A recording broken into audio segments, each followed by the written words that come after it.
Hello అండి, welcome to our channel. ఈ video ద్వారా నమ్మకానికి సంబంధించిన కొంత ఇన్ఫర్మేషన్ని మీకు షేర్ చేస్తాను. వీడియోని పూర్తిగా చూడటానికి ట్రై చేయండి. ఇదివరకు రోజుల్లో ఓన్లీ ఒక్క మాట మీదనే అంతా నడిపించేసేవాళ్ళు, నమ్మకానికి అంత ప్రాణం ఇచ్చేవాళ్ళు.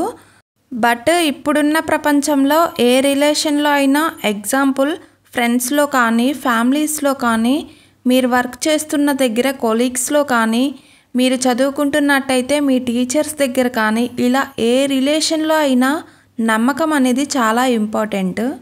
నమ్మకానికి సంబంధించిన చిన్న స్టోరీ ఒకటి మనం ఇప్పుడు చూద్దాం. డబ్బు, తెలివి, నమ్మకం అనే ముగ్గురు ఫ్రెండ్స్ ఉంటారు. వాళ్ళెప్పుడూ కలిసి ఉండేవాళ్ళు, మంచిగా క్లోజ్గా ఉండేవాళ్ళు. కానీ ఒకసారి వాళ్ళకి గొడవయ్యి ముగ్గురు విడిపోవాల్సి వస్తుంది. విడిపోతూ ఫ్యూచర్లో ఒకవేళ మళ్ళీ మనకి కలవాలనిపిస్తే ఎక్కడ కలుద్దామని డిస్కస్ చేసుకుంటూ ఉంటారు. అప్పుడు డబ్బు ముందు మాట్లాడుతూ, నేను గొప్పవాళ్ళ ఇళ్లల్లో ఉంటా, నన్ను కలవాలనుకున్నప్పుడు బాగా రిచ్ ఫ్యామిలీస్ దగ్గరకు వస్తే నేను కనిపిస్తా అంటుంది. సరే ఓకే అనుకుంటారు. నెక్స్ట్ తెలివిని అడుగుతారు, నువ్వెక్కడ కలుస్తావు అని. అప్పుడు తెలివి మీన్స్ నాలెడ్జ్ చెప్తుంది, నేను పుస్తకాల్లో కనిపిస్తా, నేను బుక్స్లో ఉంటా. సో నన్ను కలవాలనుకుంటే లైబ్రరీకో బుక్ స్టాల్కో వస్తే నేను దొరుకుతా అంటుంది.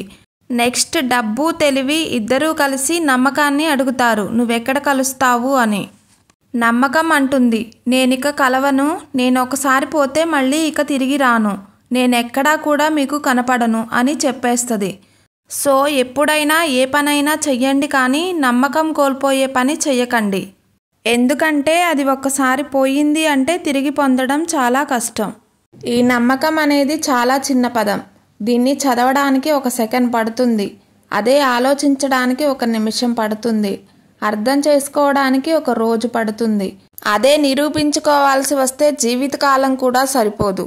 నిజమే అనిపిస్తే లైక్ చేయండి. మరిన్ని మంచి వీడియోస్ కోసం ఛానల్ని సబ్స్క్రైబ్ చేసుకోండి.